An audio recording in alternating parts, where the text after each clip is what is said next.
So I really like TV.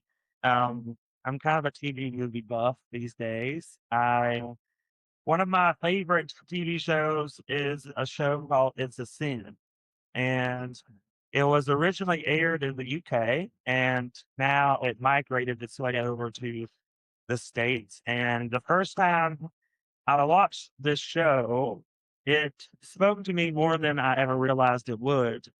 It's a show about a few young people in the UK, some of them from small villages, some of them in London, but they had all found each other through the sense that they were queer people. Many of them left their villages to find themselves in the big city of London. And the show depicts them dancing, maybe hooking up with a lot of people, doing debaucherous things, and drinking a lot. But in the midst of it all, building a community of chosen family. And then something that the world was not prepared to see hit that community. The show is depicted in the 80s when the AIDS crisis hit our beloved queer community of the time. And one of the main characters, Richie, contracts HIV. And there's a scene in that show that I will never forget. He is laying on his deathbed, and him and his mom have been estranged. But someone reached out to his mom and told her that he was dying. And so she came to see him.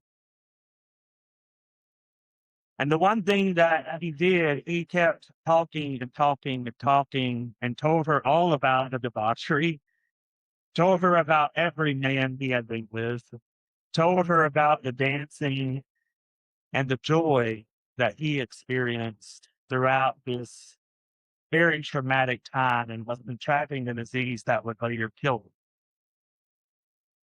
And the one thing that I will always remember him saying is that they will make us forget all the fun that we had. They will make us forget all the joy that we had. And then he asked her if she understood what he was saying, and she said, "No, I don't understand that." And then he died an hour later. I tell you this because how often do we forget the joy amidst the chaos of our world? How often do our stories and our words, our editorials and our news, how often do systems of power and systems of oppression long to make us forget that there is still joy in our world? The psalmist cried out, "Weeping may come in the night, but joy will come in the morning." Joy is one of those things that I always say is very guttural. It is a guttural resistance given to us by the Spirit to move us forward in times when it doesn't seem like the rain will ever stop. I remember when I first went to Palestine and all the things that surrounded that place. I remember seeing children playing in the streets. I remember seeing women laughing with each other. I remember seeing the divine gift of joy amidst chaos, and we saw the joy as resistance. And that was very unexpected from us.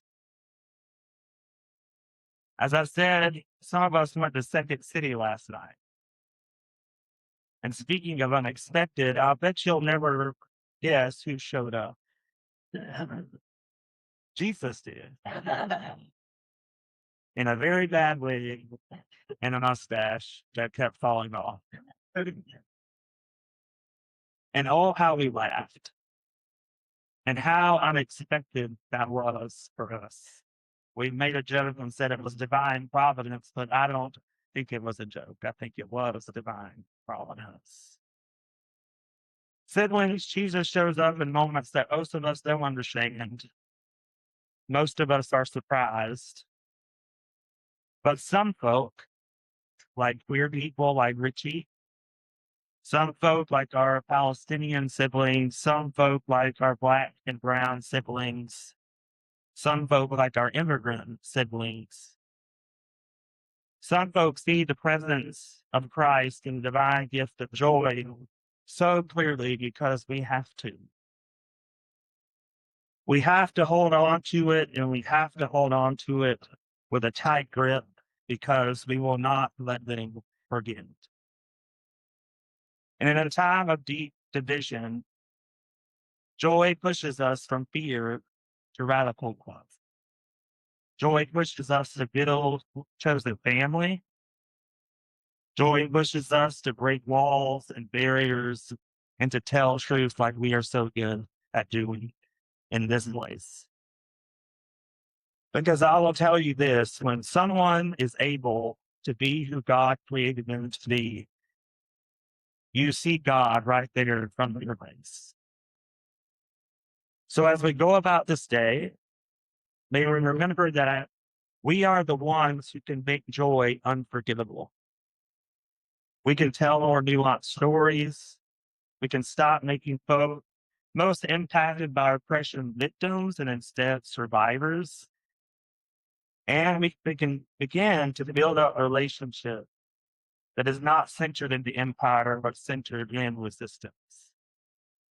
And we can remember to dance and to laugh and to be our authentic selves, even amongst the hard world that we are all in right now.